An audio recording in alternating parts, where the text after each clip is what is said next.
destinée. Toi qui peux combler ce qui manque à notre vie. Nous sommes allés dans les forêts. Nous sommes allés dans les montagnes. Nous sommes allés dans des seaux. Nous sommes allés partout dans le monde entier. Cherchant une solution. Parce que cette solution, nous pensons que cela se trouve dans la vie de ces personnes. Dans un lieu où nous partons. Mais tu le sais. Et je le sais. Que celui que tu vas adorer sur la terre, c'est lui seul qui peut t'apporter la solution d'aujourd'hui.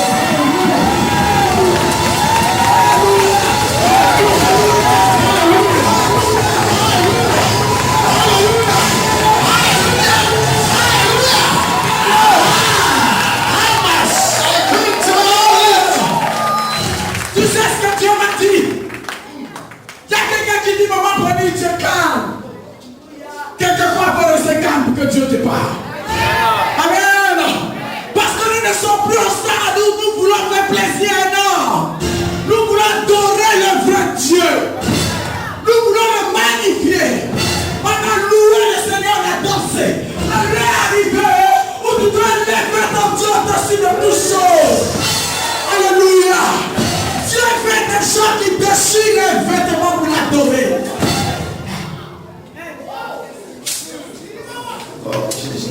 Dieu fait des gens qui déchirent les tuniques en s'écartant pour l'adorer. Tu déchires ton cœur et tu dis au Saint-Esprit, prends plaisir et installe-toi dans ce cœur.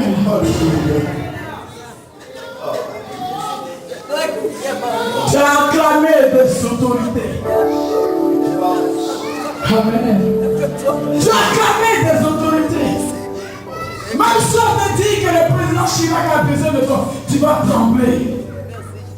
Parce que tu sais ce qu'il est, ce qu'il représente pour cette nation. Mais ce matin, je vais te dire que tu es rendez-vous avec ton Dieu. Alléluia. Parce que ce rendez-vous ne doit pas te rater. Ce rendez-vous ne doit pas te rater. Si tu es là, c'est que tu partiras avec une solution. Si tu as ce rendez-vous et que tu n'es pas tombé malade, tu as marché pour venir à ce lieu, tu iras avec une solution. Ce matin, on va acclamer Dieu comme on n'a jamais fait.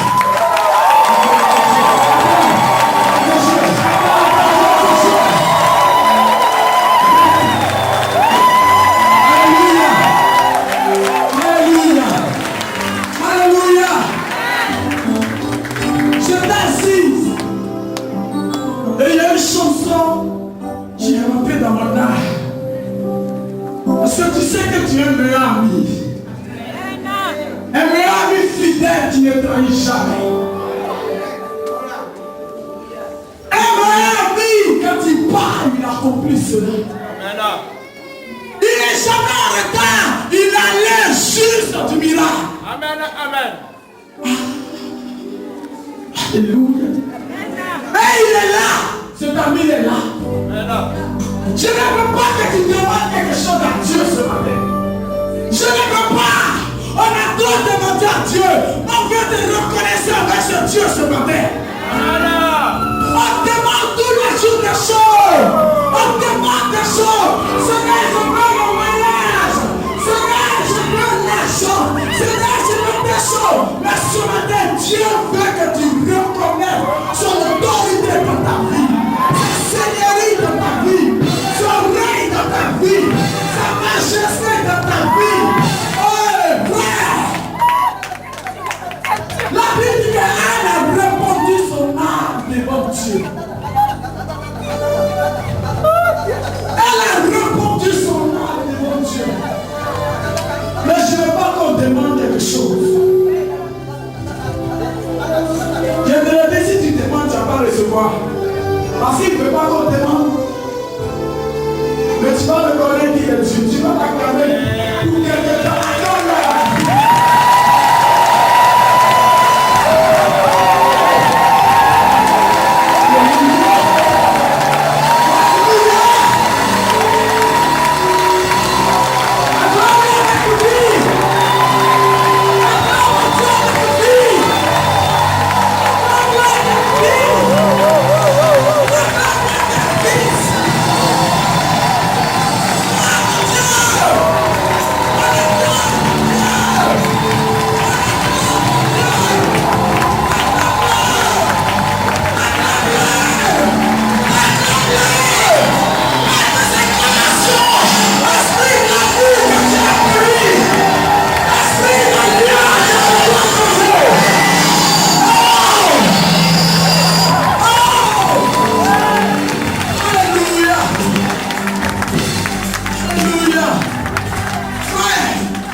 stop.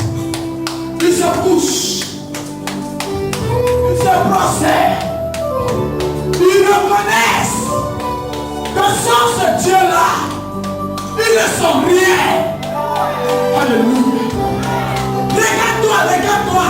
Tes pieds jusqu'aux cheveux. Qui t'a créé? Quand tu mets le miroir devant de toi que tu te regardes, tu es fier de ta beauté. Tu es fier de ce que tu as fait. Et je te dis qu'il y a quelqu'un dans les cieux. Tu as au-dessus de tout chose. La dignité et la majesté. Il y a la puissance. Il y a l'autorité. Il y a le pouvoir. C'est celui-là qui t'a créé. Et je vois que tu l'as gloire.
Alléluia. Dieu dit, mets encore dans mon salon. Elle a tiré l'enfant. Elle a couché l'enfant dans le salon. Il dit, fais le tour du corps de ton enfant. Et puis danse, acclame, loue-moi, élève-moi. Reconnais que même le pasteur que tu as appelé ne sont rien. Alléluia. Reconnais cela. Mais moi que tu as appelé, je manifesterai ma gloire. La femme a commencé à acclamer Dieu, au début, elle acclamait tout petit. Avec un moment, elle a vu que ce n'était pas inspiration. Qu'elle acclamait Dieu, elle a commencé à louer le Seigneur. Elle regarde autour d'elle. Voici son enfant qui dit son ami. Elle dit, mais qu'est-ce qui se passe? Il n'y a que Dieu seul qui peut opérer ça. Alléluia. Alléluia. Alléluia. Voilà. C'est que lui vient de coucher devant toi. C'est donc ta personne couchée devant toi.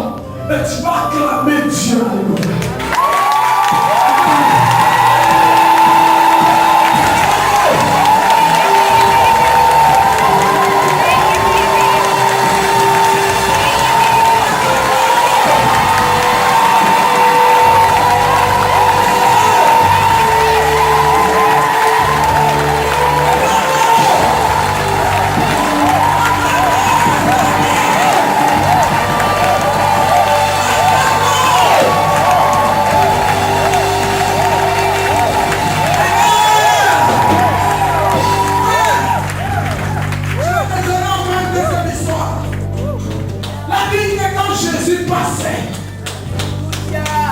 Dans cette ville, alléluia, des hommes acclamaient, criaient Hosanna à l'agneau. Ils n'ont même pas encore vu Jésus prêcher. Ils n'ont même pas encore salué Jésus. Et l'auteur de Jésus dans cette ville permet déjà à ces personnes d'être disposées et de reconnaître sa grandeur. Alléluia. Même par ton acclamation, Dieu reconnaît que tu l'es. Il reconnaît que tu te disposes pour lui. Il reconnaît que tu es un vrai adorateur, une vraie adoratrice. Acclame ton Dieu.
Et dispose-toi.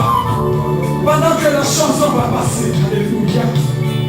Elle habite fidèle dedans. Il ne trahit jamais. L'amour de Jésus-Christ.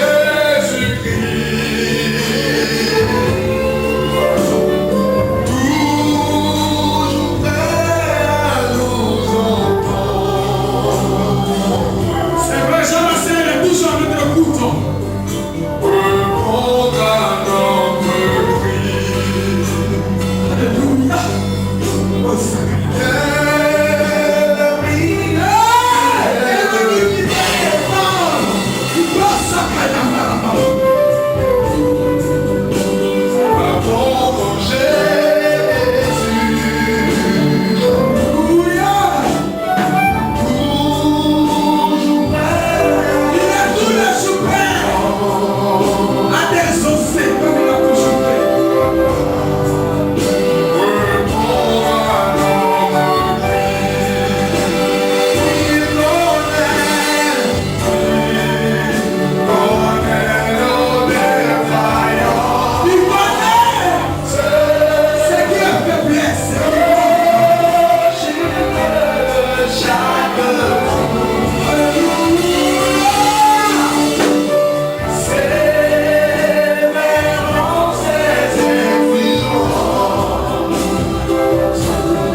joie, amen. Quand nous accomplissons ce que Dieu veut. Alléluia. Et Dieu est dans la joie, amen. Quand on dit de la maison de Dieu d'acclamer Dieu, ne te retiens pas. M'acclame-le. Parce que tu ne sais pas par tes acclamations ce qu'il est capable d'accomplir dans ta vie. Alléluia. Quand on dit à deux personnes, va danser, ils sont arrêtés. Mais Dieu attend seulement que tu le loues. Et tu verras les miracles que tu attends se réaliser. Amen. Amen. Amen. Amen.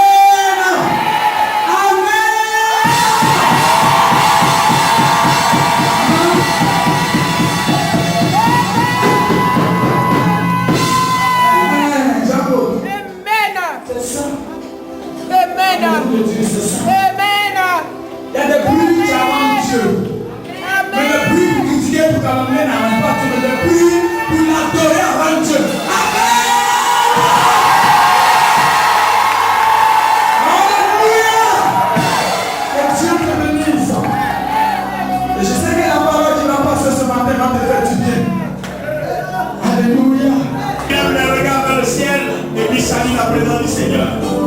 Il n'est pas en haut dans le plafond, mais je sais que tu le vois. Salue sa présence en balançant les mains. Regarde le plafond, lève les yeux vers le ciel. Je sais que tu le vois. Et il est heureux de te voir adorer. Alléluia. Parce qu'il est le Dieu qui cherche cet adorateur. Il cherche cette adoratrice. Alléluia. Yes.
Éternel Dieu des armées, Père, éternel Dieu de Bethel, éternel Dieu de Sipel, Seigneur, enseigne-nous ce matin. Enseigne-nous et bénis. Seigneur, le voici, comme quelqu'un qui ne sait rien faire, qui ne sait pas parler comme Moïse. Mais au moment où tu as parlé à travers Moïse devant Pharaon. Seigneur, parle maintenant, car tes serviteurs écoutent. Au nom de Jésus. Quelqu'un dit Amen. Amen. Alléluia. Puissance. Puissance. Puissance. Puissance. Puissance.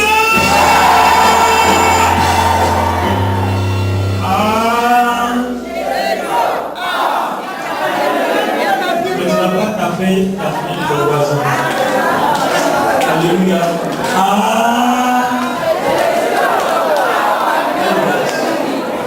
Alléluia.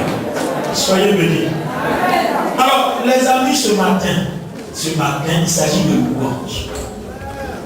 Le dimanche passé, il a été question de d'adoration. Nous avons été. Quand je loue Dieu, que je danse, que je saute, c'est que j'ai vu quelque chose. Amen. Ou bien j'ai reçu quelque chose. Ou bien je dois avoir quelque chose. Ou bien il y a quelque chose qui est là.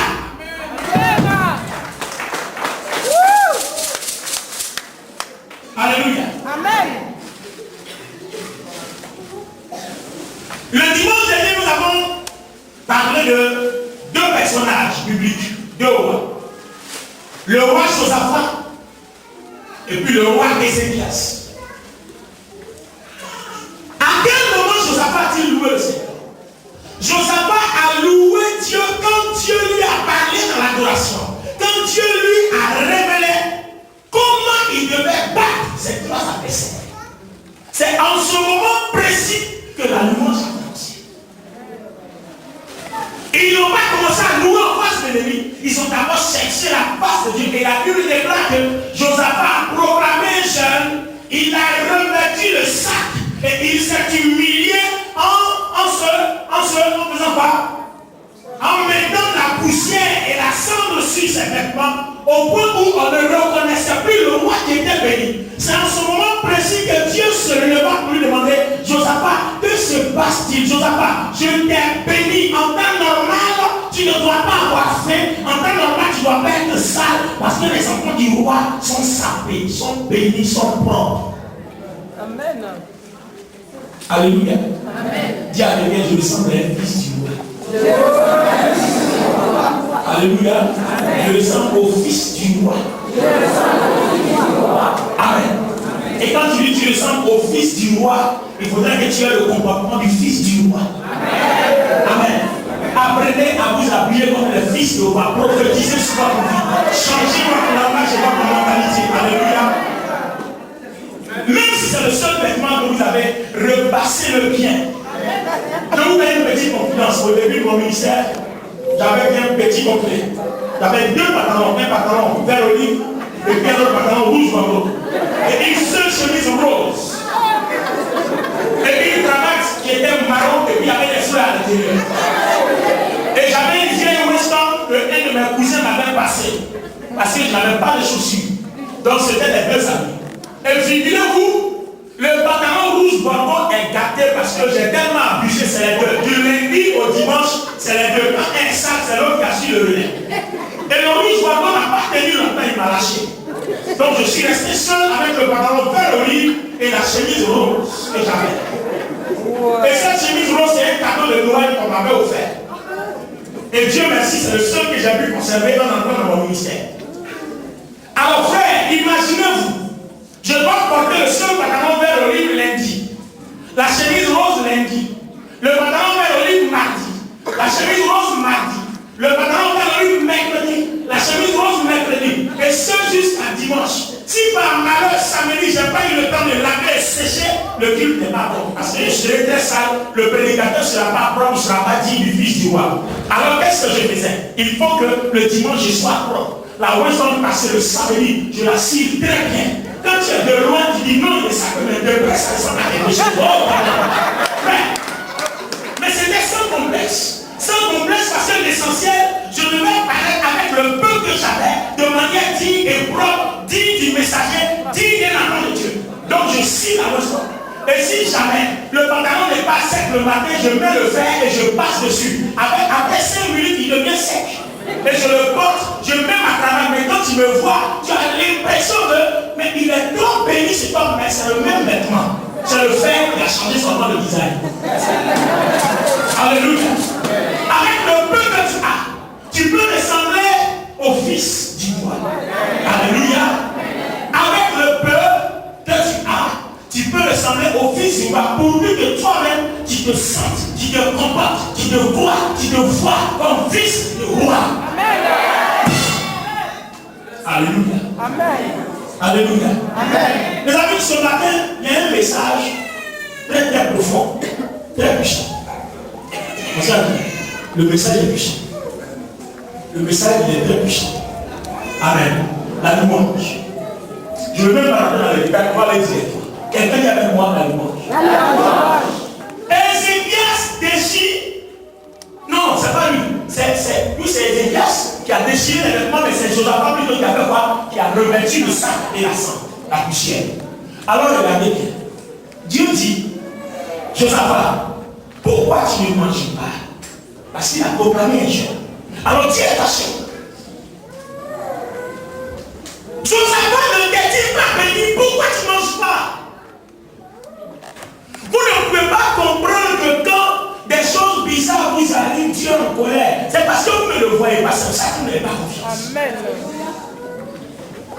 Est-ce que vous savez que si vous faites une journée sans manger, ça dérange le plan et le programme de Dieu parce qu'il n'a pas dit ça. Il n'a pas dit ça.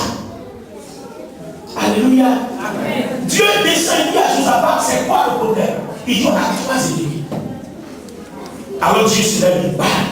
Il révèle le plan. Mais regardez bien. Avant que la louange ne commence, il y a eu d'abord problème. Il fallait chercher la solution du problème.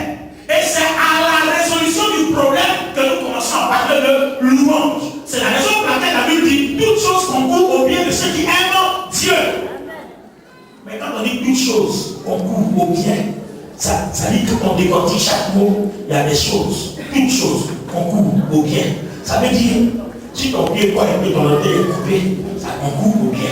Si ton cloche n'est pas cogné et ton orteil n'est pas douloureux aussi, ça concourt au bien de Dieu. Si tu as mangé, ça concourt au bien de ceux qui aiment Dieu. Si tu n'as pas mangé que tu as fait, ça doit aussi concourir à ton bien parce que tu aimes Dieu. Alors nous savons que Dieu n'aime pas qu'on ait faim. Pourquoi quand on a faim, ça doit glorifier Dieu? Comment il est là? Quelqu'un dit avec moi, bien. Amen. Alors regardez dans la Bible. Prenons Exode. Exode le chapitre 3. Jean-Baptiste. Qui est ça? Oh, oui. Exode chapitre 3.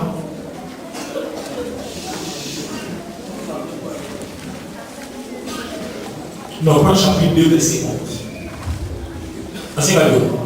Allons-y. Exode chapitre 2, verset 11. Les amis, écoutez très bien ce que je vais vous dire en quelques 30 petites minutes. Exode chapitre 2, verset 11. Exode chapitre 2, verset 11. Je lis la parole. En ce temps-là, Moïse, devenu grand, se rendit vers ses frères et fut témoin de leurs pénibles travaux. Il vit un Égyptien qui frappait un Hébreu d'entre ses frères. Il regarda de côté et d'autre, et voyant qu'il n'y avait personne, il tua l'Égyptien et le cacha dans le sable. Il sortit le jour suivant, et voici 2 Hébreux se querellaient. Il dit à celui qui avait tort, pourquoi frappes-tu ton prochain? Et cet homme répondit, qui t'a établi chef et juge sur nous? Penses-tu le tuer comme tu l'as tué l'Égyptien? Moïse eut peur et dit, certainement, la chose était inconnue. Amen. Qu'est-ce qu'il va faire? Pharaon apprit ce qui s'était passé. Et il cherchait à faire mourir Moïse. Mais Moïse s'enfuit de devant Pharaon et il se retira dans le pays de Madian. Merci, ancien, sois béni. Les amis, analysons. Mot, tarot. Moïse est né, il a été élevé dans une cour royale. Il a vécu comme un prince, c'est-à-dire fils du roi. Il a hérité de tous les bonheurs, de toutes les grâces de Pharaon, qui était à cette époque le tout-puissant des royaumes de la terre. Je vous demande, toi et moi, mettons-nous à la place d'un tel Moïse, d'accord, qui à un certain moment donné a les yeux spirituels ouverts et il se retrouve en face de ses frères en souffrance. Et c'est en ce moment précis, il a une condition qui le pousse à renoncer à l'aisance royale et de venir pour secourir ses frères qui étaient dans la souffrance, dans l'esclavage. Alors je te pose la question. Aurais-tu été à la place serais-tu à la place de Moïse, hein? Si tu avais été à la place de Moïse, aurais-tu accepté de renoncer à cette essence pour l'esclavage? Ça, c'est une première question. Si on ne répond pas à ça, c'est qu'on ne pourra pas comprendre le reste du message. Église, auriez-vous été, ou bien seriez-vous Moïse, qu'auriez-vous fait? Abandonner votre essence royale pour devenir esclave? Ou bien regarder les esclaves souffrir et demeurer dans les grâces de la royauté? Qu'auriez-vous fait? Cette recherche, qu'auriez-vous fait? Non, ensemble, qu'auriez-vous fait? Rien. Très bien, vous êtes honnête. Et vous, qu'auriez-vous fait? Rien. Et vous, qu'auriez-vous fait? Tu restais prince. Vous, qu'auriez-vous fait? Dans l'essence royale. Les amis, moi-même, ça allait être difficile de prendre une décision pareille. Parce qu'en fait, on est sur cette terre pour manger, pour prospérer, pour réussir, et puis pour être le plus fort. Dans ce sens, on n'a pas de problème. Mais regardez, Moïse voit un Hébreu qui se bat avec qui? Avec un Égyptien. Moïse prend la défense de l'Hébreu et il tue l'Égyptien, il le cache. Un autre jour, le même Moïse arrive. Il trouve cette fois-ci deux Hébreux qui se battent. Il dit, c'est pas bon. Un frère ne doit pas combattre son frère. Et puis un se lève, toi-même qui t'es établi juge au point où tu tues les gens pour défendre ses frères. Donc Moïse a compris que ce gars-là, à la langue pendante, la nouvelle s'est répandue jusqu'à Lyon. Donc qu'est-ce qu'il doit faire? Si la nouvelle arrive à Clignancourt, ça dit Pharaon est au courant, donc son arrêt de mort est déjà signé. Au même instant, Pharaon va chercher à interpeller Moïse. Donc regardez bien. Du coup, Moïse se retrouve en face d'une épreuve qui se retrouve là devant lui. Moïse doit apprendre désormais à renier la richesse pour réapprendre à vivre. Il n'a pas grandi dans le milieu de la pauvreté. Il n'a pas grandi dans le milieu d'esclaves. Il n'a pas grandi dans le milieu de la médiocrité. Il n'a pas grandi dans la misère. Mais il doit réapprendre à être misérable, chercher à reconstruire sa vie pour redevenir quelqu'un comme un enfant qui vient de naître. Qu'on doit aider à faire coucher, qu'on doit aider à faire asseoir, qu'on doit aider à faire les 4 pattes, qu'on doit aider à faire les premiers pas. Et qu'on doit aider à parler. C'est une épreuve difficile. Mais les amis, laissez-moi vous informer que dans notre vie, il y a des choses qui viennent de Dieu. Tous les échecs ne sont pas du diable. Je viens vous l'annoncer par la parole de Dieu. Il y a des échecs que Dieu aura programmés. Si l'échec a été programmé par Dieu, en ce moment précis, la Bible dit toutes choses concourent au bien de ceux qui aiment Dieu. Mais si l'échec ne vient pas de Dieu, ça se soldera par ton malheur. Mais si l'échec vient de Dieu, tu traverseras l'échec, mais après l'échec, se trouvera ton succès, se trouvera ta réussite, se trouvera ton carrière, se trouvera ta guérison, se trouvera ton élévation. Alors regardez bien, la Bible à travers Moïse est en train de nous enseigner pour qu'il y ait louange dans ces cadeaux, il faut qu'il y ait épreuve. En ça, pour qu'il y ait louange, il faut qu'il y ait combat. Pour qu'il y ait louange, il faut qu'il y ait difficulté. Parce que la louange parle de la gloire de Dieu. La louange fait les éloges de Dieu. Or, pour parler de la grandeur de quelqu'un, il faut qu'il dépasse des situations qui démontrent qu'il est grand. Il faut qu'il arrive à faire des situations qui démontrent qu'il est puissant. La louange ne viendra pas sans l'épreuve. Alléluia. Donc, pour te conduire au succès, Dieu va établir l'épreuve qui va t'entraîner dans ta louange.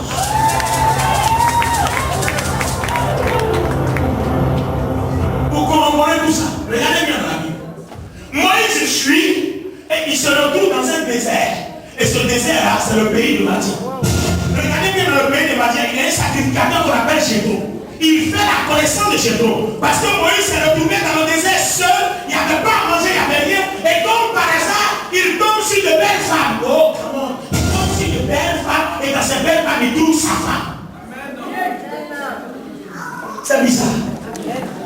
en Égypte, il y a une très belle femme. Il n'a pas choisi les femmes. Dans le désert, il choisit une femme et une très belle, plus que les Égyptiennes. Sois patient.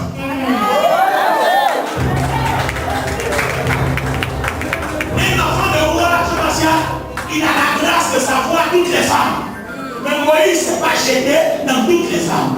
Moïse est allé tranquillement, il est allé calmement, et il est allé doucement. Parce que sa femme n'était pas en Égypte. Sa louange n'était pas en Égypte, mais sa louange était dans le désert. Alléluia. Et sa louange devait passer par la persécution. Sa louange devait passer par la poursuite de femmes. Et puis quand Dieu ouvre les yeux, Moïse était seul. Parce qu'en fait, il avait défendu ses frères. Mais après, ses frères, à cause de l'orgueil, parce qu'il ne veut pas qu'ils soient établis sur eux, ils se sont laissés contre lui. Donc, et les Égyptiens, Pharaon à la tête, et les Hébreux, ses concurrents à la tête, sont contre Moïse. Donc, Moïse n'a pas d'endroit. Il ne rentre pas dans le métro. Sinon, à Paris, souvent, quand tu vas besoin, tu dors dans le métro. Mais Moïse, il y avait de la porte du désert. La porte du désert. Il y a des problèmes qui t'arrivent. Tu en fasses une situation. Au moment où tu crois que les gens que tu aimes vont venir là, c'est ce même jour-là que tout le monde voit tous tes défauts. Au moment où Moïse croyait que ses frères allaient l'aider parce qu'en fait, c'est en les défendant. C'est en ce moment-là qu'on le voit comme un meurtrier. Mais il n'a pas tué pour lui, il a tué pour sauver un hébreu de sang comme lui.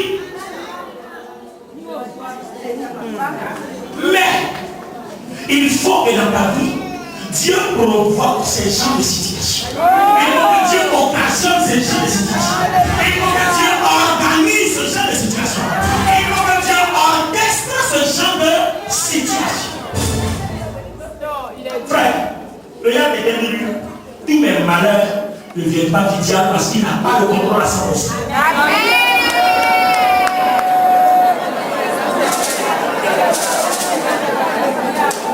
Regarde quelqu'un dit lui, tous mes problèmes ne viennent pas du diable parce qu'il n'a pas le contrôle à 100%.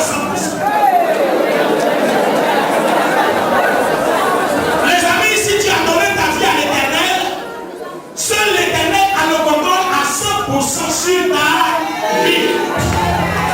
Peut-être même si tu passes par une faiblesse, le diable aura peut-être un cadre à 5%, mais il n'aura pas tout à 100%. Dans tous les cas, Dieu sera toujours un actionnaire majoritaire dans ton cœur.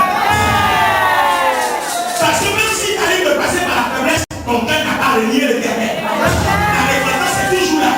Tu vois toujours Jésus à la croix. Et tu connais que Jésus ne vient pas. Et la parole de Dieu est plus longue à tes pieds. Et tu sais que tu te procéderas dans les sacs qui suivent. Donc les 75% n'appartiendront jamais au diable. Et attention, je ne suis pas en train de vous dire d'aller pécher. Alors les amis, regardez. Moïse tombe sur cette femme. Alors, elle lui demande, d'où viens-tu? Où vas-tu? Moïse raconte son histoire. Elle le prend par la main, elle l'envoie chez le père. Et le père engage Moïse comme un berger. Mais suivez mon cher ami. Quand Dieu faisait engager Moïse par Jéthro comme berger, c'était par rapport à quoi? Parce que en fait, dans le plan de Dieu, Moïse a été prédestiné à être un sauveur à l'image de Jésus-Christ pour faire sortir Israël de l'Égypte. Combattre Pharaon qui incarnait la puissance du diable et Moïse qui, à travers son bâton, incarnait la puissance de Dieu. Or, pour que tu sois grand, pour que ta louange arrive, il faut que Dieu te fasse passer par la préparation.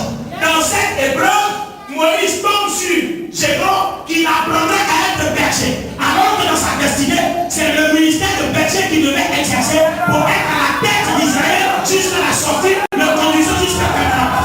Il fallait qu'il passe par la vallée. Il fallait qu'il passe par la vallée. Il fallait qu'il passe par la vallée. Il fallait qu'il passe par la vallée. Il fallait qu'il passe par la vallée. Apparemment, on avait l'impression que tous les malheurs étaient contre lui. Les amis, un peu là pour ouvrir une brèche. Vous savez, quand vous marchez, quand vous n'avez pas le discernement, quand vous ne savez pas entendre la voix de Dieu, quand vous ne savez pas ces deux choses, généralement vous ne savez pas où vous allez. Et puis généralement vous ne savez pas ce que vous devenez. Vous êtes dans l'impasse. Et le diable commence maintenant à intoxiquer vos pensées. Il commence à jeter des épées. Des pensées bizarres arrivent. Des choses charnelles commencent à vous envelopper et commencent à grandir en vous. Parce que vous êtes dans cette situation où vous dites, qu'est-ce que Dieu même pense? Comment le voit-il? Qu'a-t-il décidé de faire? Que fera-t-il? Où va-t-il s'asseoir de regarder sur lui? M'a-t-il rejeté? M'a-t-il renié? Vous êtes dans une situation, vous êtes là, vous réfléchissez, vous pensez, vous calculez, et le diable joue à vos pensées, et finalement c'est le découragement, finalement c'est la déception, finalement c'est la tristesse. Et vous dormez, les portes s'ouvrent, les maris de nuit entrent, les bœufs vous poursuivent, les cafards vous mordent, les scorpions vous piquent, les mouches venimeuses volent à côté de vos oreilles. Et finalement vous avez le sommeil perturbé. Mes frères, regardez bien. Moïse se retrouve pendant qu'il baissait le troupeau dans le buisson ardent. Et il entend une voix. Moïse! Moïse! Moïse voulait se détourner pour voir. Et il entend une autre voix. Ôte tes souliers parce que le lieu où tu es un lieu saint. Et même très saint. Parce que le Tout-Puissant est descendu à ta vie. Les amis, Dieu n'était pas descendu à cause de Jétro. Mais Dieu est descendu à cause de Moïse.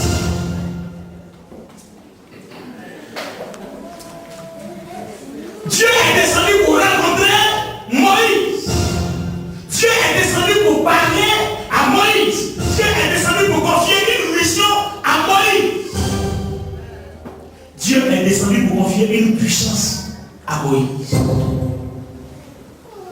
Alors, je voudrais que vous vous imaginiez un seul instant maintenant pendant que vous êtes assis. Essayez de vous imaginer comme si vous étiez Moïse. Alléluia. Amen. Et si vous vous imaginez comme si vous étiez Moïse, imaginez un peu les situations que vous traversez présentement. La dette, le loyer, les factures, le manque d'emploi, les parents qui crient, un parent qui décède, pas d'argent pour les funérailles, un enfant malade, pas d'argent pour les soins, tu n'as pas de sécu, la CAF ne te soutient pas, tu n'as rien pour payer ton loyer, et tu es menacé d'expulsion. Mets-toi à la place de Moïse, et puis vois-toi en train de courir pour aller au désert. Laisse-toi commencer à courir, un peu je le vois. Laisse-toi en train de courir pour aller au désert. Commence à courir pour aller au désert. Cours vers le désert. Attends, le désert. Vers le désert. Vers le désert. Vers le désert.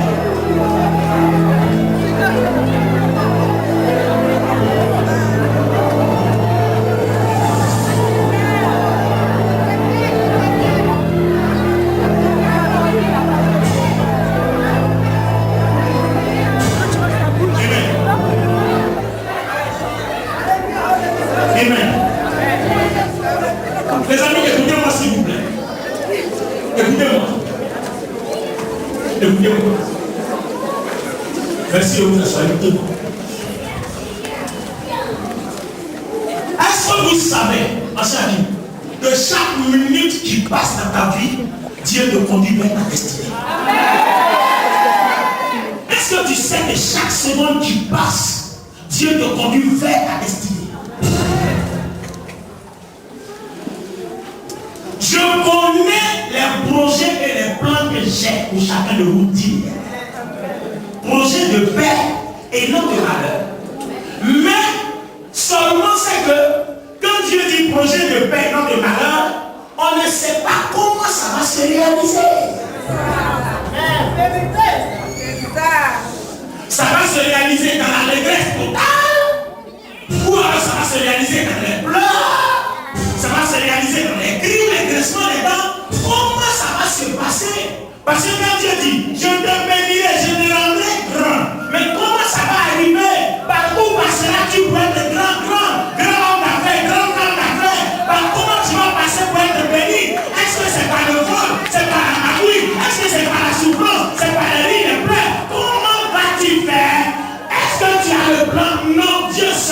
le sait. Alors, continuons de nous inspirer de Moïse.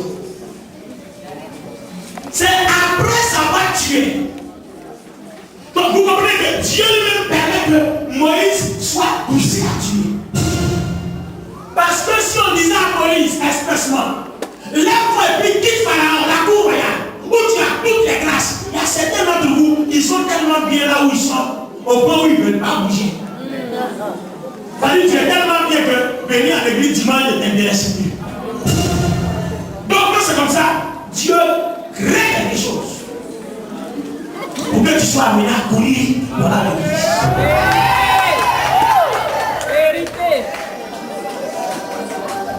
Si Dieu ne crée rien, la louange de Dieu n'a pas. Si Dieu ne crée pas une entorse à ta vie, si Dieu ne secoue pas ton âme, si Dieu ne secoue pas ton esprit, si Dieu ne secoue pas tes affaires, si Dieu ne secoue pas tes finances, si Dieu ne secoue pas tes études, si Dieu ne parfume pas, il ne mélange pas, il n'accabule pas, ta conscience ne sera jamais réveillée. Dis à quelqu'un, il y a des échecs qui sont programmés par Dieu.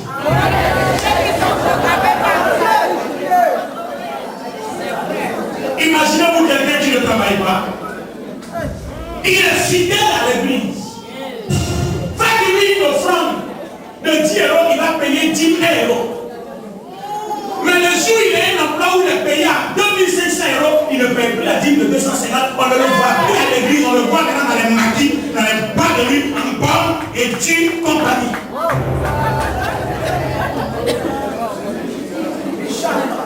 Alors regardez bien. Un monsieur comme ça, l'évangile verbal ne peut plus jamais changer son cœur. Il faut un évangile de louange. Or, l'évangile de louange met des épreuves, des problèmes que Dieu lui-même crée. Ton pied va cogner, ta tête va cogner, tes dents vont se casser, tes oreilles vont s'arracher. Et quand tu vas te lever pour voir que maintenant tu as un film, tu dis, oh Dieu, où es-tu?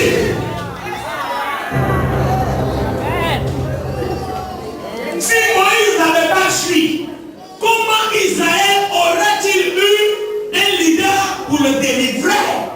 Parce qu'à cette époque, qui va oser se lever en chair pour affronter Pharaon?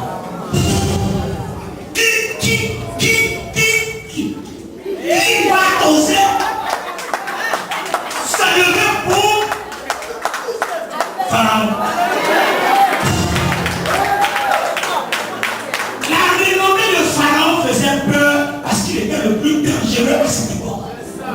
Alors, des rois et des royaumes armés ne peuvent rien. Un seul individu comme Moïse, que peut-il? Imaginez-vous que Dieu apparaissait tel à Moïse. Moïse, lève quoi? Va au désert. Tu vas marcher 25 ans dans le désert. Puis tu vas tomber sur un monsieur qu'on appelle Jésus. Ça dit, quand l'ange de l'Éternel, même selon la révélation, va marcher 25 ans dans le désert, il dit, arrête-moi Satan. Arrête de moi Satan, tu ne sais pas aimer. Moi je veux aimer, Jésus mon sauveur. Arrête de moi Satan.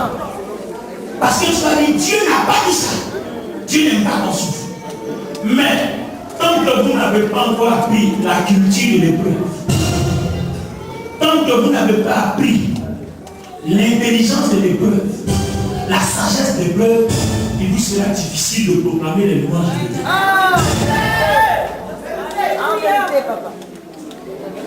Moïse fut poussé par l'Éternel parce que le bâton l'attendait dans le buisson. La puissance que Pharaon n'avait pas l'attendait dans le buisson. La gloire que les magiciens de Pharaon n'avaient pas attendait Moïse dans le buisson. Là où il ne peut pas combattre seul, c'est dans le désert qu'il aura les armes pour aller combattre. Mais là où tout le monde a rejeté, dans le désert, il y a des choses qui l'attendent pour la réconciliation commune. Là où tout le monde a vomi, dans le désert, il y a des choses, un rendez-vous important l'attend pour l'utilité commune. La délivrance d'Israël, la victoire de Dieu sur Pharaon est démontrée à tous qu'il n'y a pas de Dieu, qu'il y a un seul. L'Éternel Dieu des armées, le Dieu d'Olivier Bonny.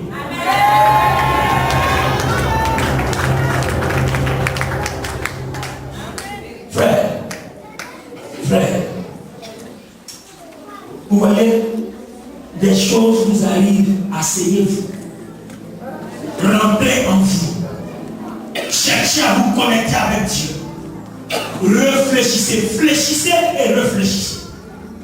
Et puis demandez au Seigneur, où est Dieu? Est-ce que cela contribue à ma louange? Alléluia. Parce que quand vous prenez un enfant qui naît, il ne marche pas. Il est d'abord couché. Quand il s'assoit, après il se retrouve avec la nuit contre le sol. Après, il tente de faire les quatre pas. Ses dents contre le sol. Il se lève pour marcher un peu, ses genoux contre le sol. Après, il apprend à parler. Vous aussi. Avant que Dieu ne vous fasse entrer dans quelque chose de grand, Dieu vous enseignera.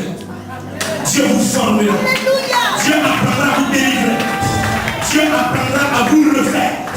Il apprendra à renouveler votre mentalité. Voyez, un Moïse qui grandit, qui a 40 ans, dans une cour de roi. Vous pensez qu'en 2 jours, vous pouvez faire de lui un leader pour délivrer Israël? Non. Parce qu'en 2 jours, vous ne pouvez pas transformer, enlever une mentalité de roi pendant 40 ans et en 3 jours, mettre quelque chose de Dieu pour devenir leader. C'est pas possible. Alors Dieu crée une situation bizarre qui va l'enterrer à la compte de sa destinée. Pendant que je parle, il y a certains qui sont en train de vivre ces choses. Amen. Mais généralement, vous ne comprenez pas que c'est le Dieu. Amen. Parce que dans votre tête, c'est le diable.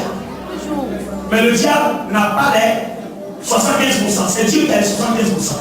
La chair n'a que le quart, 25%. Alléluia. Amen. Alléluia. Amen. Dans le désert, il y a quelque chose qui attend. Amen. Regardez, je vous donne les différentes étapes de la grandeur. Israël est sorti de l'Égypte pendant Canaan. Quelle a été la première épreuve? Je suis là comme ça. Comment faire? Moi, je suis là à commencer encore. Vous savez de quoi je parle? Bon, comme c'est pour la gloire de Dieu, peut-être que je vais même à louange.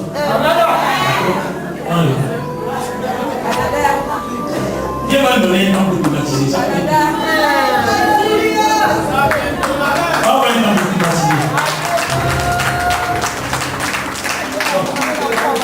Alors, que c'est pour que ce soit gardé, on va faire petit. Alléluia. Regardez les étapes de la grandeur. Israël sort de l'Égypte. Il s'en va à Canaan. Le premier obstacle qu'il rapporte, c'est quoi? La mer rouge. Vous avez vu en face la mer rouge. Un Moïse. En Égypte là-bas. Pendant que vous frappez, on mangeait un peu, on buvait. Il y a longtemps on marche, on ne voit pas, il n'y a pas de nourriture. Mais plus tard, tu nous as mis la parole à arriver. Mais en il y a un autre groupe célèbre. Laissez-le.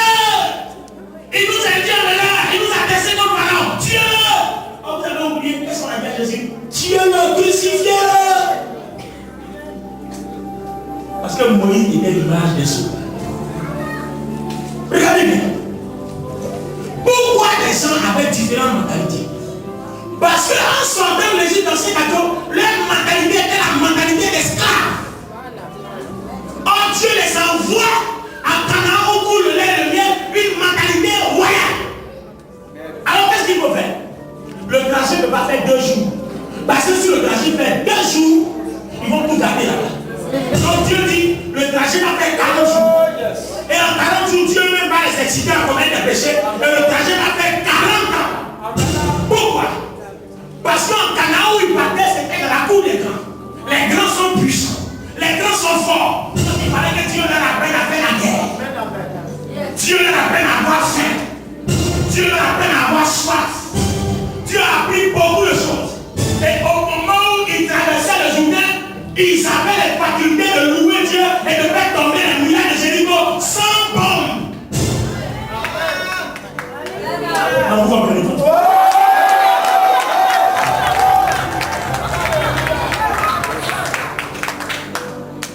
Alléluia. L'épreuve de la mer rouge était le changement de mentalité. L'épreuve de la faim dans le désert, c'était pour les amener à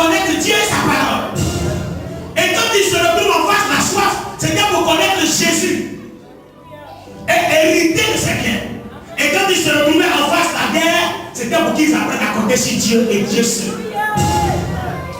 Alléluia. Amen. Et en face du Jourdain, Dieu donnait les recommandations en disant, souviens-toi de l'Éternel ton Dieu. Le jour où il t'arrivera d'oublier Dieu, souviens-toi d'où tu es quitté, d'où tu viens, qui tu étais, ce que tu es, ce que tu avais et n'avais pas, et ce que tu as fait, et ce que tu es maintenant. Souviens-toi. Ça, c'est le message du Jourdain. Aujourd'hui, Dieu dit, souviens-toi, parce que maintenant vous allez entrer. Quand tu auras mangé, quand tu seras rassasié, garde-toi d'oublier l'Éternel ton Dieu. Souviens-toi que tu étais esclave. C'est l'Éternel qui t'a fait sortir par son bras puissant.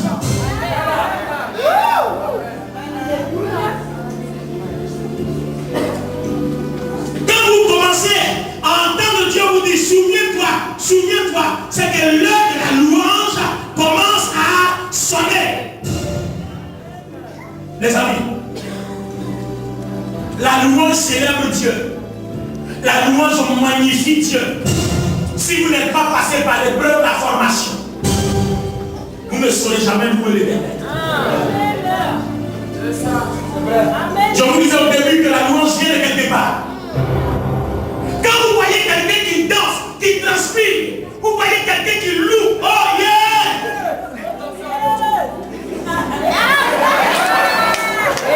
Laissez la nation.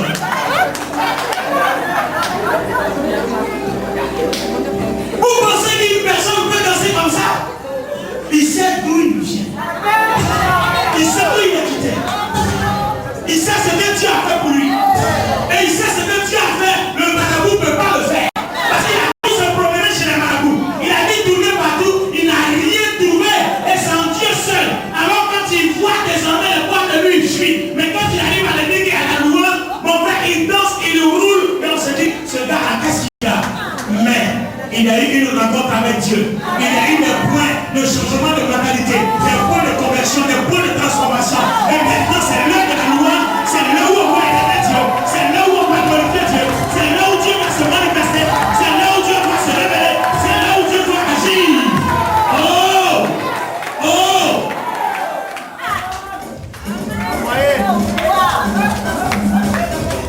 Les amis, Josaphat.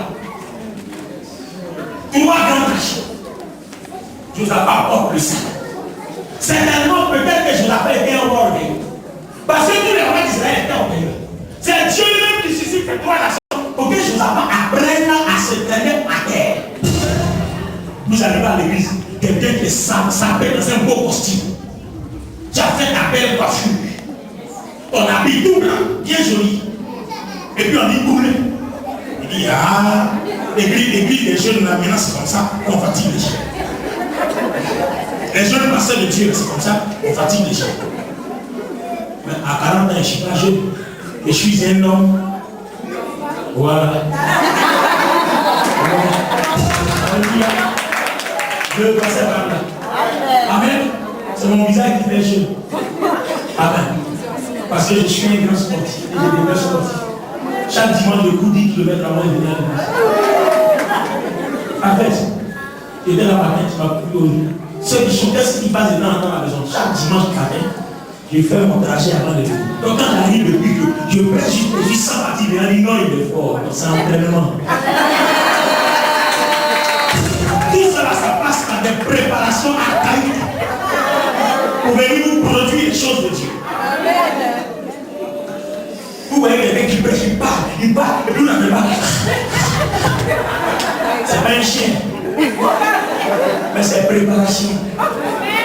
Israël n'est pas arrivé en Égypte par hasard. Ils ont été préparés. Il faut que Dieu te prépare. Avant, il faut que tu passes par les trois veilles. Alléluia. Il faut que tu passes par les trois veilles. Les trois veilles, il y a la vallée. Ensuite, la vision. Ensuite, la victoire. Frère, je suis venu vous dire. Je suis venu vous annoncer que chacun de nous a une destinée que Dieu a tracée pour lui. Et les accidents ne t'arrivent pas par hasard. Ça t'arrive selon ta destinée Parce que Dieu créera des accidents, sinon des incidents qui te conduiront dans ta gloire, dans ta bénédiction, sans que tu te rendes compte. Amen.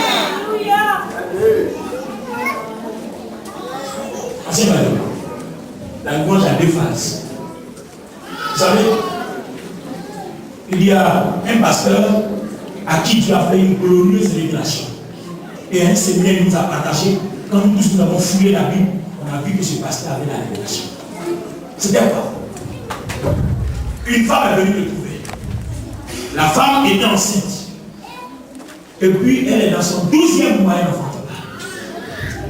Alors la femme va le voir. Pasteur, le diable s'est déchaîné comme moi. Vous savez, les chrétiens, les premiers, les vieilles, les récents, tous ces diables. Diable, il a combien de pourcentage de ta vie? Alléluia. Et le pasteur appelle ses anciens et ses diables. Ils viennent, ils attrapent les mains. Il dit, prions, bénissons l'Éternel de ce que cette femme fera encore 12 mois de grossesse, 24 mois, donc 2 ans. Tout le monde a voulu les yeux, on regarde. Les yeux sont ouverts, on regarde comme ça. Et généralement, certains à l'intérieur de mon niveau, le pasteur a perdu la vision. Le pasteur dit, prions. Et ils ont commencé à proclamer ces paroles négatives sur la vie de la femme. Et il y a un qui dit, est-ce que le diable n'est pas en train d'utiliser l'homme de Dieu? Est-ce qu'il n'a pas perdu la vision du Seigneur? Et ils ont prié, le lendemain, la femme qui n'a jamais eu de contraction a commencé. Elle appelle son mari. On apprend. À peine ils arrivent à l'église, les contractions ne sont même pas fortes, l'enfant est sorti. Alors les diables et les anciens qui ont assisté à ça de prières bizarres vont raconter, le pasteur lui demande, explique-nous le mystère de la louange. Alors l'homme de Dieu leur dit, j'ai eu une révélation dans la Bible, la louange a deux faces. Parce que la Bible dit, toutes choses concourent au bien de ceux qui aiment Dieu. Mais quand on dit toutes choses concourent au bien, on ne vous a pas dit le genre de choses. Ça peut être des bonnes comme des mauvaises, mais seulement la fin sera pour la gloire de Dieu.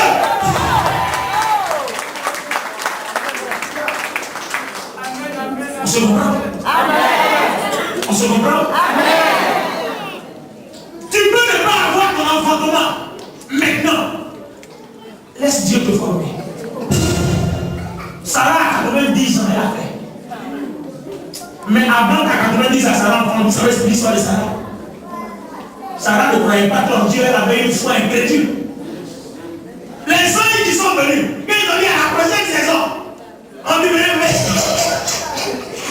ils ont pas dit. Sarah, elle est rentrée dans la maison, elle a commencé à aller. Abraham dit, qu'est-ce que c'est comme ça?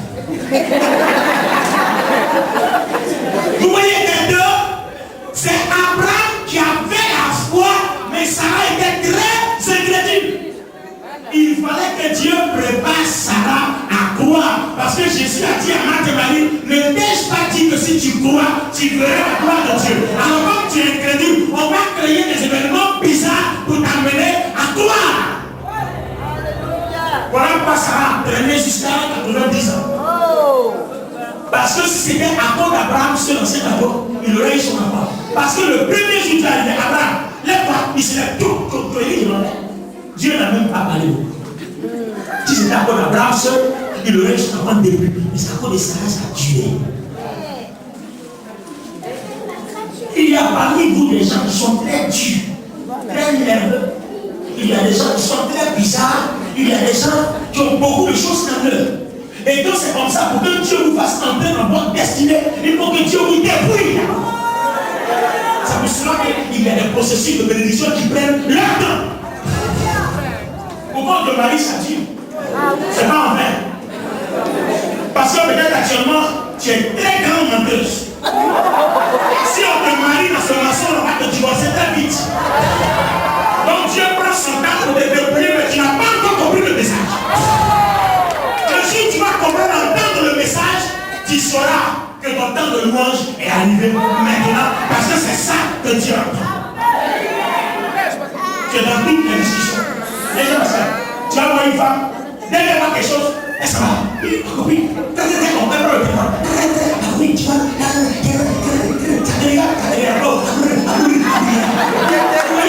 Et des gens comme ça, Dieu va te donner un bon mari qui lui n'aime pas ce genre de choses. Et ça, toujours, un jour, il va te tabasser.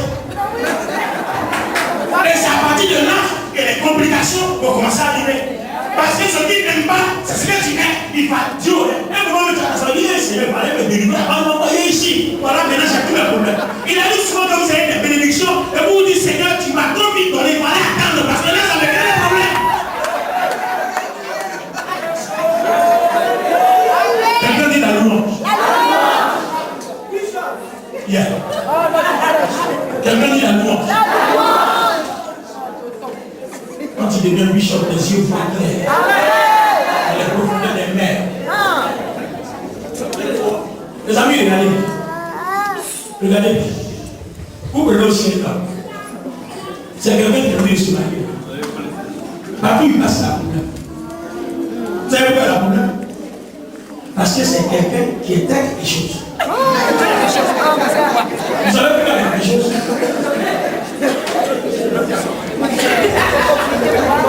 Prenez 10 garçons. Il y a combien qui disent et puis ils font ce qu'ils disent? Oh, il y en a pas beaucoup.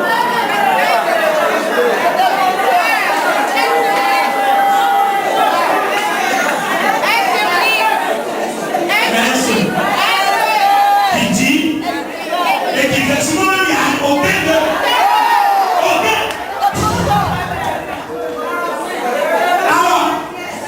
Alors, regardez, chers amis. Vous voulez que Dieu mette à la disposition d'un homme comme ça, l'enfant de quelqu'un, où Dieu a passé son temps à bien la préparer, elle a un beau caractère douce, agréable. Quand tu fais le top, elle est là. Quand tu claques les doigts, ton repas il est prêt. Quand tu arrives du travail, la maison est propre. Et puis on a quand même une femme comme ça à ta disposition. Mais partout tu vas avoir les problèmes. C'est Dieu même qui bloque. Donc il y a des échecs qui viennent de Dieu. Jusqu'à ce que tu entendes le message que Dieu veut véhiculer. C'est après ça que la louange commence. On se comprend ce matin? Dans 10 minutes, tu seras l'heure. Alléluia. Est-ce qu'on se comprend ce matin? Dieu nous parle ce matin. Donc la louange a 2 phases. La première phase, c'est de dire, Seigneur, tu as dit que la femme accouchera après 9 mois. Soit 2 semaines avant ou 2 semaines après. En tout cas, elle ne va pas dépasser 10 mois. Mais il s'avère que cette femme a 12 mois. Et maintenant, si désormais tu mens, que cette femme fasse encore 12 autres mois pour qu'on sache que ta parole n'est plus la vérité. Amen. Vous comprenez la révélation de ça? Mais si tu n'as jamais dit que l'homme doit dépasser 9 mois avant d'affronter, montre-nous que ta parole est vérité parce que nous on a besoin de la foi. La foi vient de ce qu'on entend. Et ce qu'on entend vient de la parole de Dieu. Demande-nous que les 9 mois viennent de Dieu et non du diable. Si le diable a les 75% que cette femme passe, encore 10 autres mois. Mais s'il n'a que 25% pour la chair, éternel, mort de Dieu le grand roi. Alors cette louange, quelle est son sens?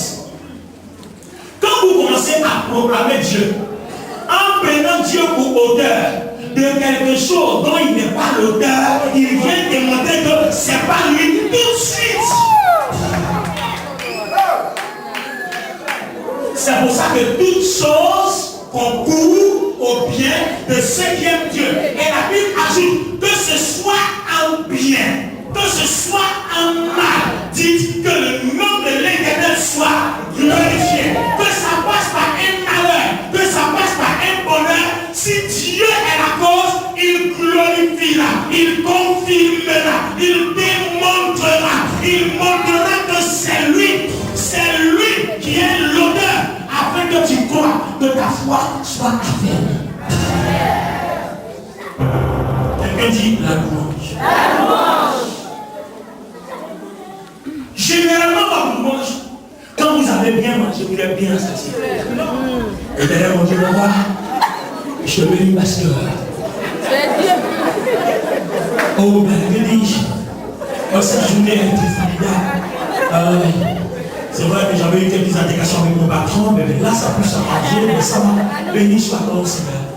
Là tu as mangé, tu es content. Maintenant tu te retrouveras comme Jean. Est-ce que tu pourrais dire, oh Éternel, tout va bien, je te rends la gloire, merci Seigneur, au nom de Jésus, Amen. Amen.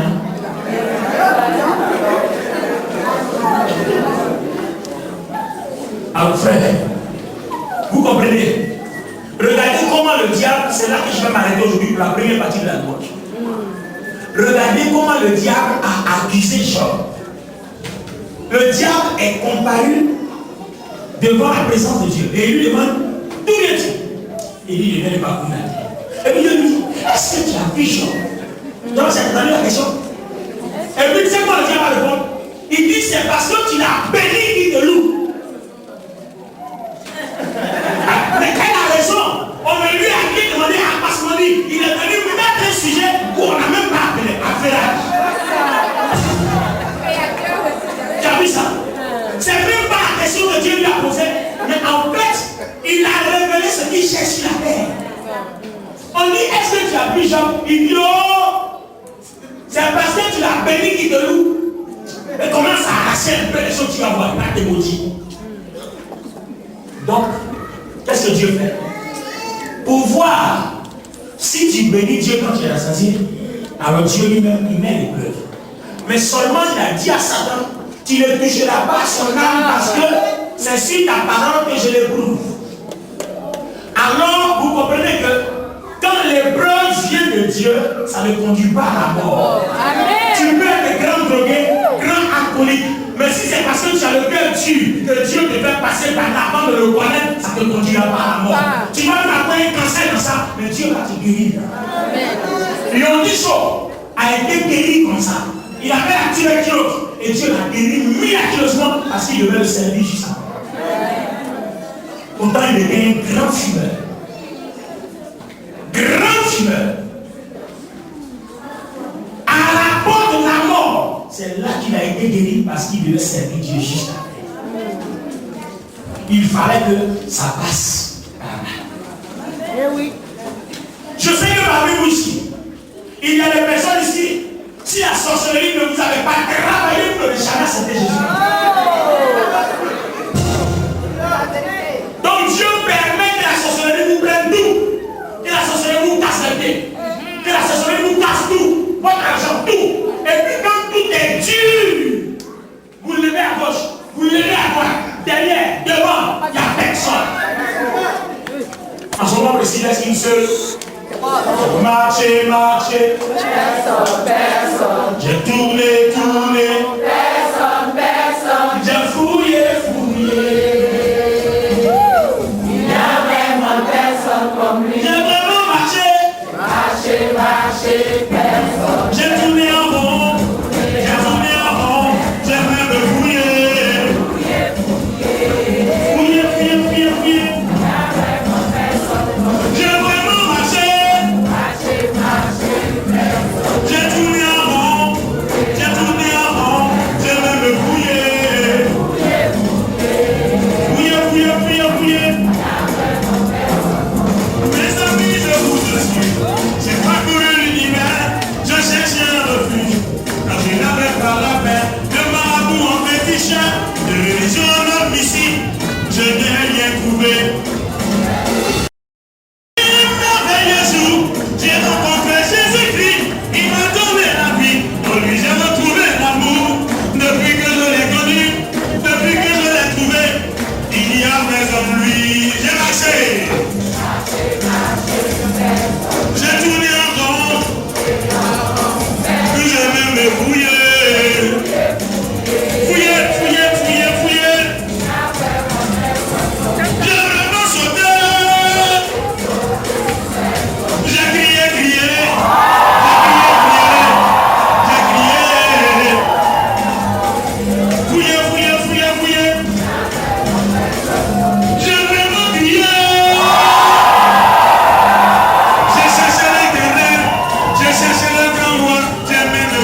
commence à louer, à proclamer. Alléluia. Alors les amis, regardez bien. La louange entraîne dans la bénédiction, mais ça c'est dans la deuxième partie. Mais la première phase de la louange, apprenez à proclamer Dieu quand c'est bon, quand c'est mauvais. Et puis apprenez à mener Dieu à prendre contrôle de toutes sortes de situations. Ce genre de louange amène Dieu à prendre le contrôle de la situation. Alors moi aussi, qu'est-ce que j'ai fait? Je me retrouvais dans une veillée de prière à Adufou, comme dans un des coins les plus pauvres d'Abidjan. Donc j'étais à la deuxième phase de mon ministère. En fait, cette révélation, je l'ai il y a plus de 10 ans. Mais c'est aujourd'hui que je vous l'enseigne parce que c'est aujourd'hui que Dieu m'a mis à cœur. Une femme se retrouve à la fin de la veillée. Son ventre est long. Son ventre est très long. Et j'ai commencé à me rappeler la révélation du pasteur. Et je me trouvais, oh, parce qu'en ce temps précis, j'étais évangéliste. J'exerçais un ministère d'évangéliste. Ah, évangéliste, Tony, j'étais un problème. Donc la femme va jusqu'à quand elle a fini et dit, madame, tout ce que tu as dit là, c'est trop long. Tu vas accoucher, non? Tu vas accoucher. J'ai dit à tous les chrétiens du Bénin, ils sont mis là. Il y a des gens qui étaient prêts à tailler, à couper, à décoller, à tourner, à tout le monde et dit non. Et dit non. Aujourd'hui, c'est la puissance de la louange. On ne taille pas, on ne coupe pas, on ne décale pas. Alors, regardez bien. On a mis les gens autour de la table. On a dit, arrange-toi, mets-toi à genoux. Et puis, elle dit au frère, commençant à dire à l'enfant de ne pas venir chez elle, elle n'a qu'à laisser là-bas. Quand il se sent mis là-bas, quand il venait, c'est le message que Dieu lui a donné. Il n'a qu'à laisser là-bas encore. Le juge sera content, il a fini. Quand on a commencé à bénir l'Éternel, Seigneur, nous te glorifions parce que tu as permis que cet enfant reste encore 3 mois de plus dans le sein de sa mère. Et maintenant, il s'en va. Donc lui, il allait dans son 16e mois. Tant qu'il n'est pas content, selon le message que tu lui as donné en venant, parce que c'est toi qui as dit, soyez féconds. C'est une bénédiction de toi. Mais la bénédiction n'a pas dit, tes enfants n'ont pas passé 16 mois. Tu as dit, il y a une fécond de multiplier, de remplir. Lui, il ne vient pas pour remplir, il est encore là-bas. Père, il n'a qu'à faire 16 mois. S'il est content, il n'a qu'à venir. Si c'est le message que tu lui as donné, que cela soit ainsi. Amen. On n'a pas calé, on n'a pas coupé.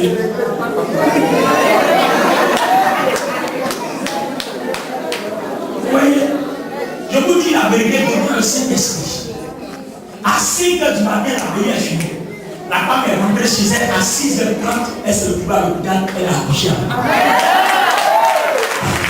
Ça, c'est que je vous dis, il y a 10 ans en arrière, ça veut dire que j'étais encore très jeune. J'avais très mince, très maigre. Parce qu'en ce moment précis, là, je ne mangeais pas bien. C'était la maladie. Alléluia.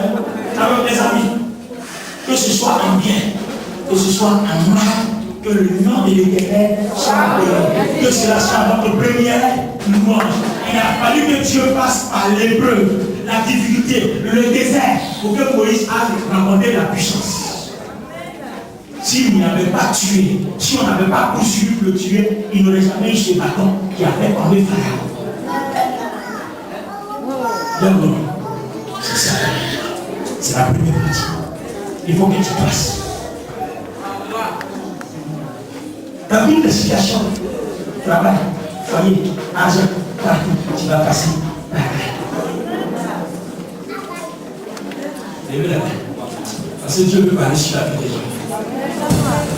Non, ne vous levez pas, c'est vous. Est-ce que quelqu'un a été béni par ce message? Est-ce que quelqu'un a compris quelque chose? Levez la main. Non, ne jouez bien. Donne-moi un son. Il y a un son que tu fais comme ça. En fonctionnant. Lève seulement les mains, fermez les yeux. Maintenant, on me donne partout. Je vais vous donner quelques petites paroles. Dieu va vous faire du bien et puis nous allons partir. Oh yes.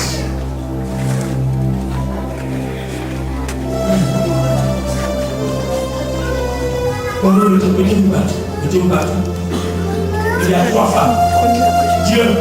Dieu s'adresse à 3 femmes. 3 femmes.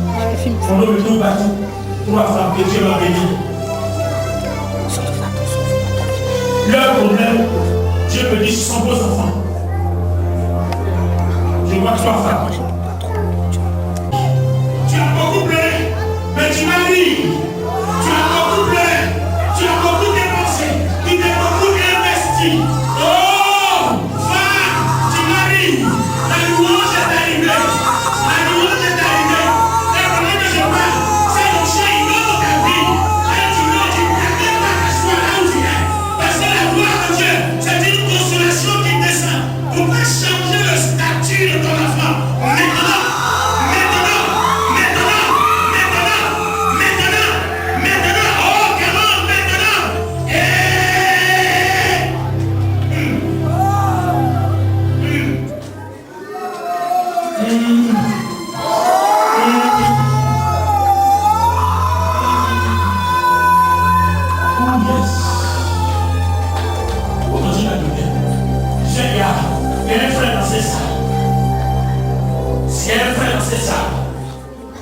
Mon frère, tiens-toi bien parce que la gloire de Dieu va descendre sur toi.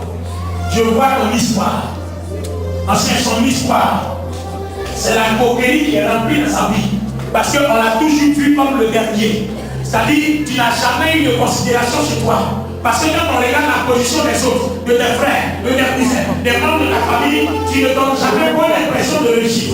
Tu ne donnes jamais bonne impression de succès. Pour que tu arrives en France, personne n'a cru que tu viendrais ici pour réussir. Personne n'a voulu t'aider. Mais tu t'es battu, tu t'es battu, tu t'es battu, tu t'es battu, tu t'es battu.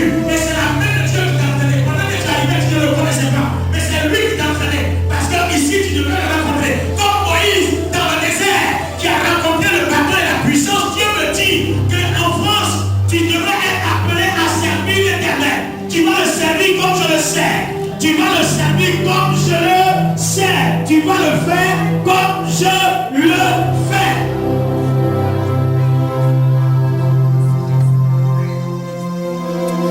Il y a une onction terrible qui descend sur ta vie. Je vois cette nuée de gloire qui descend sur ta vie. Parce que Dieu veut créer en toi une délivrance. Dieu veut opérer en toi une délivrance. Il veut opérer en toi une délivrance. Il va opérer en toi une délivrance, mais tu ne pourras pas résister à l'action du Seigneur parce que Dieu s'est levé car c'est ta destinée. C'est ta destinée. C'est ta destinée. Et le temps, Dieu est en train d'accompagner. Quelque chose de mystérieux va se passer dans ta famille. Il va y avoir de grandes confessions. Il va y avoir de grandes révélations. Et ce sera là le jour de ta délivrance. Ce sera là le jour où la sorcellerie te lâchera. Parce que c'est la victoire que Dieu t'accorde aujourd'hui. Il y a un temps de souffrance et un temps de malheur. Il y a un temps pour toutes choses. Mais le temps est arrivé pour que tu arrives à la paix. Le temps est arrivé pour que tu proclames les louanges et la gloire de Dieu. Et ce temps est arrivé aujourd'hui même. Je voudrais demander à tous les hommes de la salle de se tenir debout. Parce que je vois quelque chose. Levez la main. Levez la main. J'ai donné une révélation pour un frère. Je vois quelque chose que Dieu est en train de faire. Levez les mains, les hommes. Levez les mains, levez les mains. Levez les mains, les hommes, levez les mains. Parce que je vois la gloire de Dieu. Frère, la gloire de Dieu. Tu résistes, mais tu ne tiendras pas longtemps. Tu ne tiendras pas longtemps parce que c'est ça la puissance de Dieu. Mighty God. Mighty God. Mighty God. Mighty God. Et Dieu opère cette délivrance. Voici la puissance de Dieu soit libérée. Come on.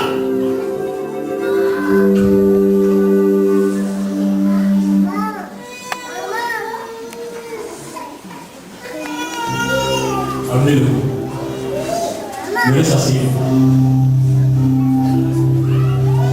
Soulevez-les, j'ai besoin de gars, soulevez-les. Parce qu'ils ne pourront pas, c'est un problème de délivrance. Soulevez-les, j'ai besoin des gens qui sont derrière, soulevez-les. Vous ne pouvez pas, soulevez-les. Il s'agit de délivrance. Soulevez-les, j'ai besoin d'aider l'autre côté là-bas. Parle, va les aider, il est là, nous allons partir. Va les aider. Soulevez-les, amenez-les.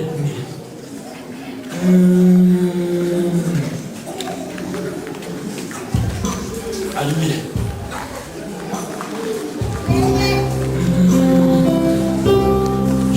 Joue sans le beat. Ce que je disais tout à l'heure, c'est ça qui m'inspire. Tout à l'heure, quand j'ai commencé à penser avec une mélodie, c'est ça qui m'inspire. Sans le beat. Tenez les debout, tenez les debout. Dieu n'a pas encore fini son action.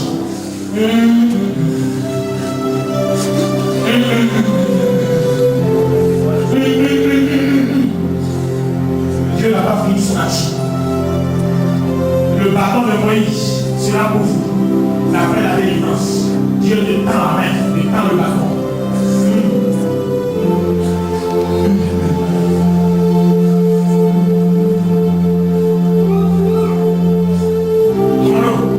Allez-y me chercher une femme. Dieu met fin à tes problèmes de mal du bas. Tu en as souffert pendant plus de 2 ans.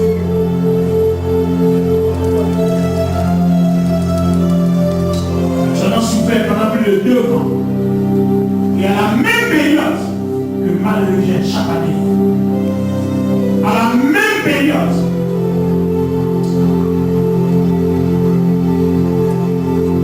Toutes choses qu'on peut oublier de ce qu'il a dit. Ce démon chrétien parlé dans la passesse va partir. Satan, tu n'as pas les 75%. Libère sa race. Tu as des règles qui ne viennent pas au clair exact. Souvent, il t'arrive de voir des règles 2 ou 3 fois dans le loi.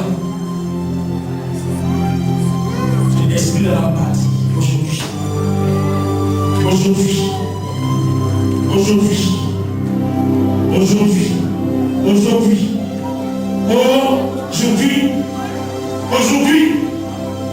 Aujourd'hui.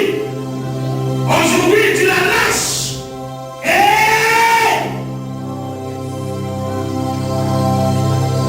Lâche-la. Vite.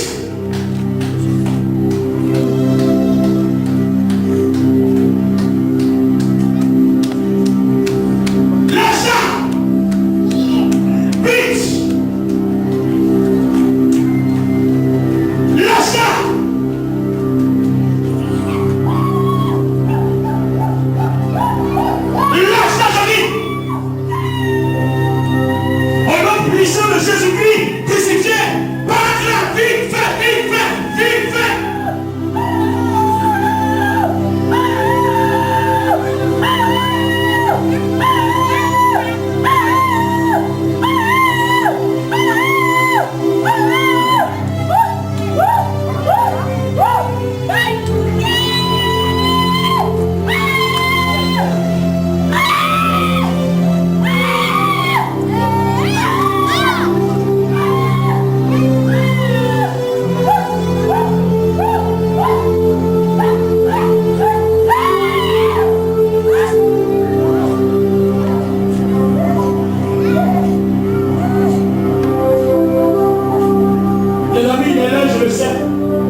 Quelqu'un qui a les yeux qui deviennent flous de jour en jour. On peut te rendre aveugle, mais Dieu n'est pas d'accord. Dieu n'est pas d'accord. Jusque-là, je ne sais pas encore où je te trouve, mais je te cherche par l'Esprit de Dieu. Et je sais que l'onction du Saint-Esprit m'aidera. L'onction m'aidera. L'onction m'aidera. L'onction m'aidera. L'onction m'aidera. L'onction m'aidera. L'onction m'aidera. L'onction m'aidera. L'onction m'aidera. L'onction m'aidera. L'onction m'aidera de retrouver. L'onction m'aidera. L'onction m'aidera. L'onction m'aidera.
On va chercher encore quelques personnes.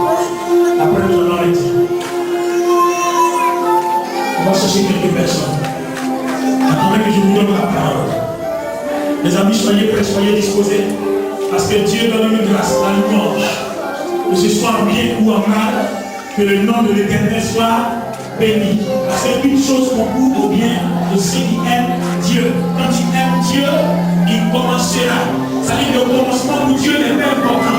Mais la manière dont ça va terminer, c'est ce qui est important pour Dieu. Ça, c'est la deuxième phase de la louange. Tu peux commencer mal. Mais si la fin est glorieuse, c'est ça la gloire de Dieu. Tu peux commencer timidement.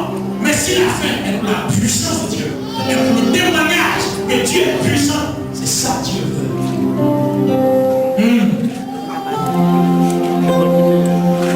Il y a deux pays. Depuis que tu es arrivé dans ce pays, tu n'arrives pas à trouver un emploi. Tu n'y arrives pas. Tu as tous les atouts qu'il faut, mais tu n'y arrives pas. Il n'y a pas cette stabilité. Et je te vois. Pendant que je te vois, tu pleures. J'ai dit, tu pleures. Je te vois pleurer. J'ai dit, je te vois pleurer.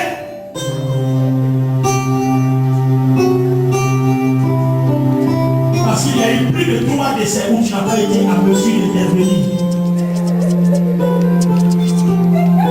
Et tu as pleuré. Tu ne pleurais pas le décès, mais tu pleurais la misère. Tu pleures la fin, parce que c'est la fin aujourd'hui. Ainsi parle l'Éternel. C'est la fin. Levez-la doucement. Pendant que le Saint-Esprit continue son action, amenez-la vers moi. Doucement. Pleure ma fille, c'est fini. Tu ne vas plus pleurer comme ça. Tu sortiras d'ici, tu auras un emploi. Tu travailleras. Tu seras logé, tu seras béni. Car ainsi parle l'Éternel sur ta vie. Je le déclare parce que Esaïe dit, Dieu accomplit et confirme ce que prédit ses envoyés. Je parle sur ta vie. Au nom de Jésus. Je suis fatigué à toi. Je suis fatigué.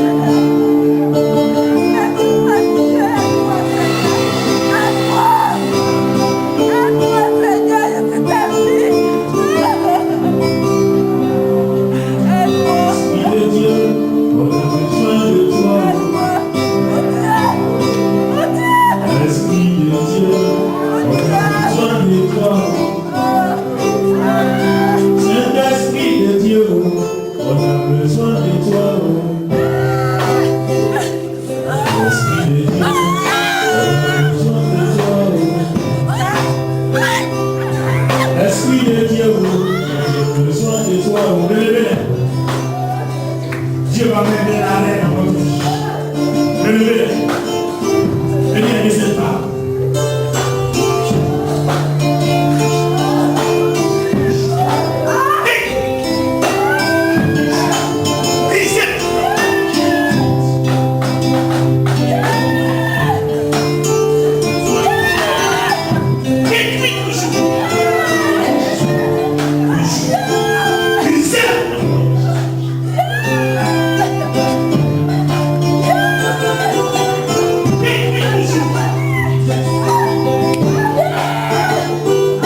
fait.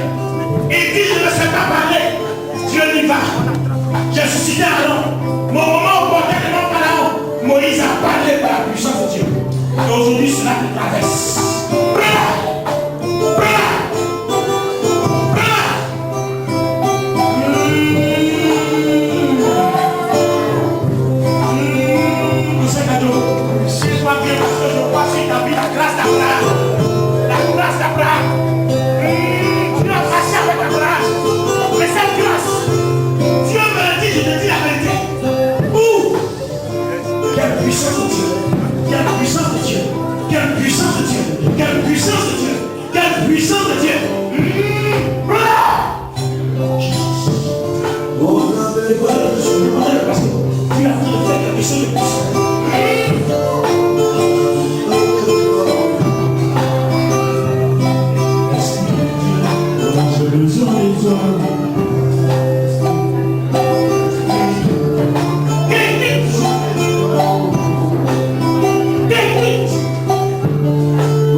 Ce sera la grâce de Dieu. Et vous allez témoigner ici dans cette maison que Dieu l'a accompli. Mais si vous voulez que cette parole s'accomplisse, nous allons bénir Dieu.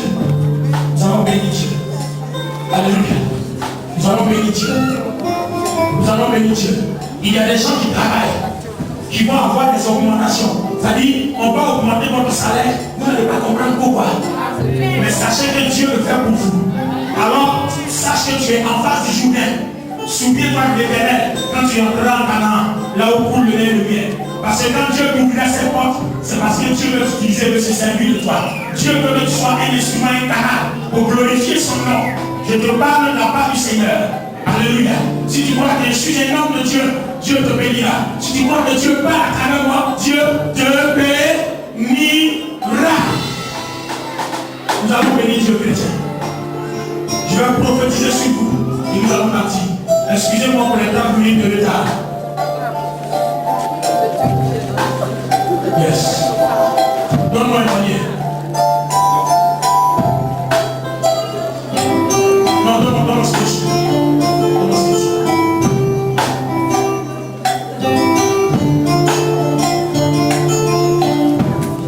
Nous allons bénir Dieu. S'il vous plaît, prenez ça comme une révélation sérieuse. S'il vous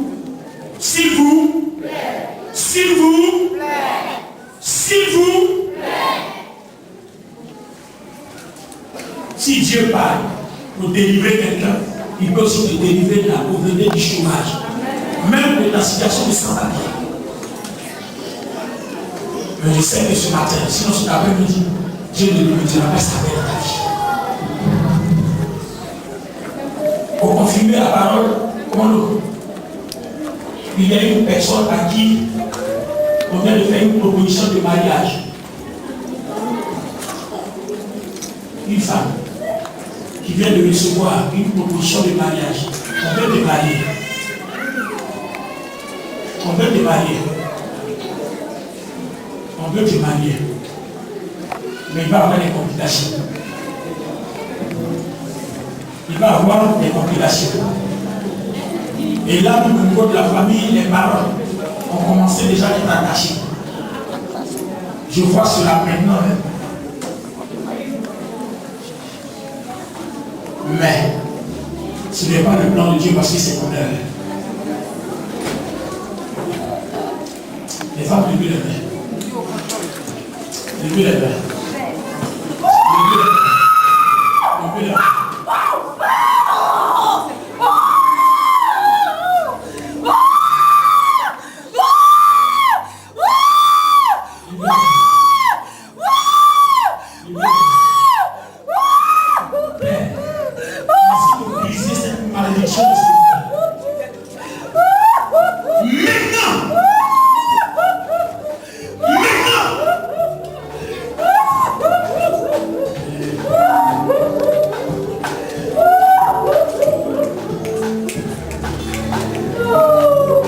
L'Esprit de Dieu ne lâche pas, frère. L'Esprit de Dieu ne lâche pas. L'Esprit de Dieu ne lâche pas. Seigneur, merci de m'aider. Parce que j'avais rendez-vous avec cette femme.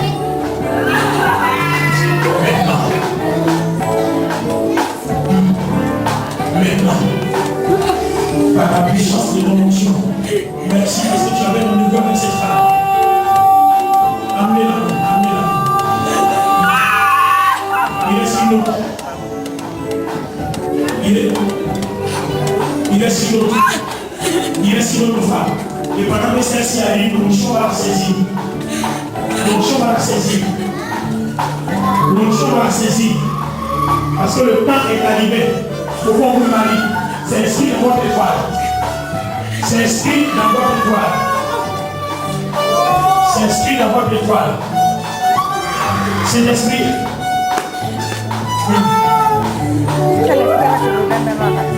Il y a des gens que Dieu peut toucher par grâce. Mais quand l'onction saisit la personne concernée, moi je sais. Tout de suite, je le mets ça dans mon cœur.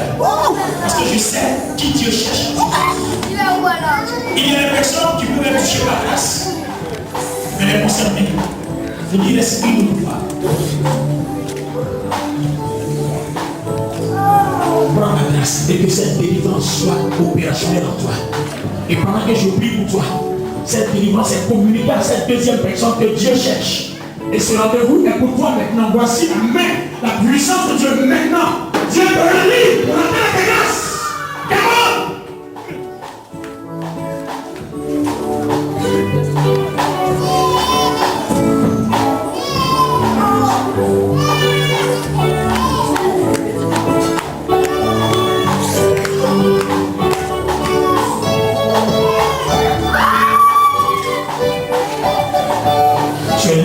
Du célibat, ainsi par l'Éternel. Maintenant, tu entres dans tes grâces.